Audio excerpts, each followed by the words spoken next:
Hello, welcome to Finance 397, Case 2. Case 2 deals with developing a personal balance sheet. So for the Case 2 assignment, we want you to read the Module 2 case background information. Be sure to follow the links as described in the text because you're going to need the information to respond to the question. So read the background, write a 5 to 6 page paper, including the title page on the important aspects of personal balance sheets, including how you can determine your balance sheet health, and you want to use in-text citations and an APA references section. So personal balance sheet, how do I determine the health of my personal balance sheet?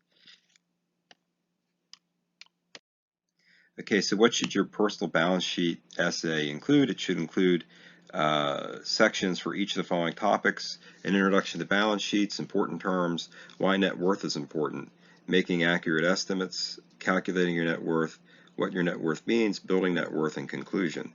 So what is a personal balance sheet? A personal balance sheet, well, let's start with a business balance sheet. So a business balance sheet is it's assets equals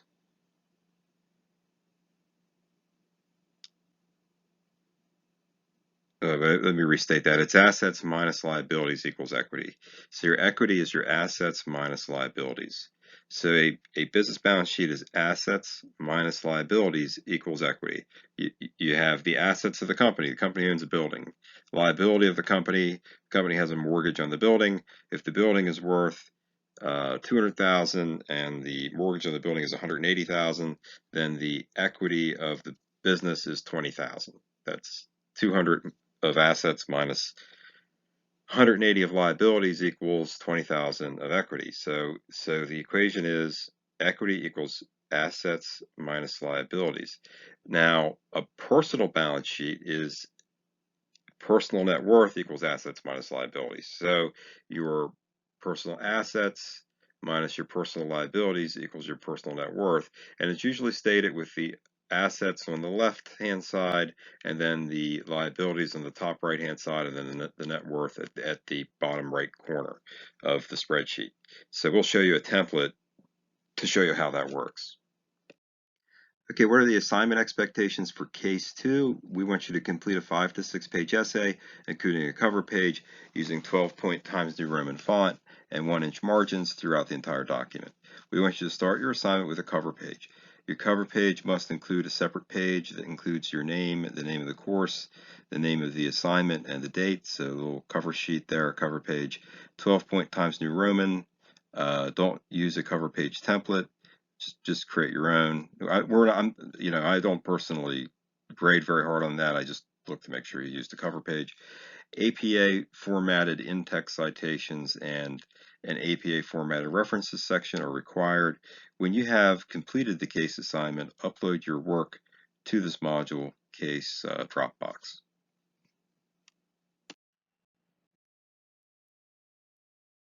Okay, so now we're looking at the right now we're looking at the balance sheet, personal balance sheet. And so what do we see here? We see current assets, cash on hand, checking accounts, savings, stocks, certificates of deposit, bank accounts,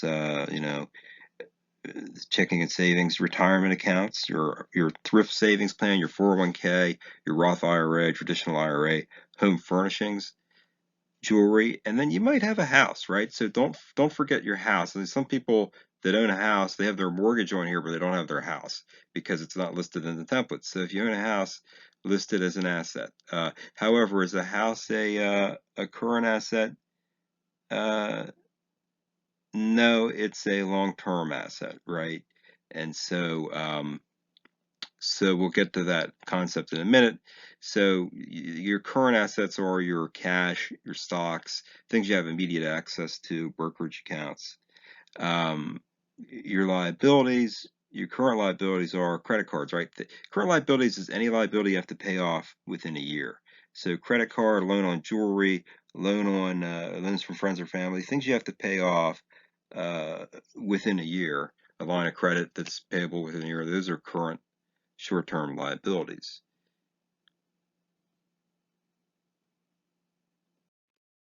So what did we say on the last slide? We wanted your current assets, your current liabilities. Your current assets were cash, bank accounts, stocks, retirement accounts, etc. Those are current assets because you can turn those into cash within a day. If you go to your thrift savings plan if you're in the military, or you go to your 401k if you work in the corporate sector, and you say, I want to move everything to cash, they'll do it within 24 hours. So that makes it a current asset.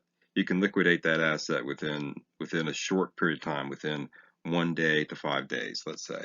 Now, let's go over to current liabilities. Those are liabilities you're going to have to pay off within a year. So your credit cards you're probably going to pay those off within a year.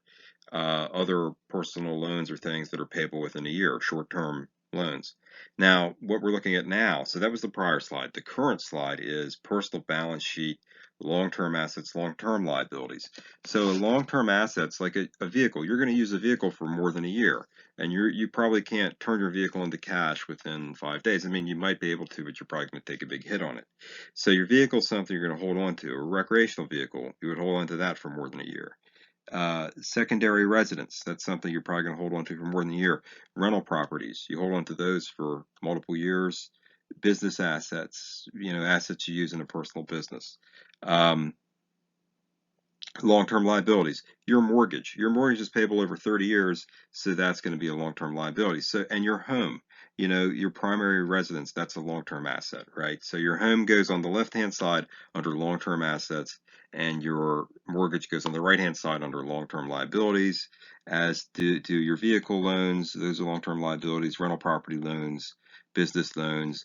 I personally have a 15-year. I have a bank called First Republic that I use, and they will give you a 15-year personal loan. So I actually have almost like a credit card bill, but they gave me 15 years to pay it off, and I use that to improve a rental property that I have. So that's 3%, 3.5%, 15-year personal loan. So that would go over here under long-term liabilities, even though it's kind of like a credit card or a personal loan, unsecured, but it has a 15-year payoff period, so it would be a long-term liability. Okay.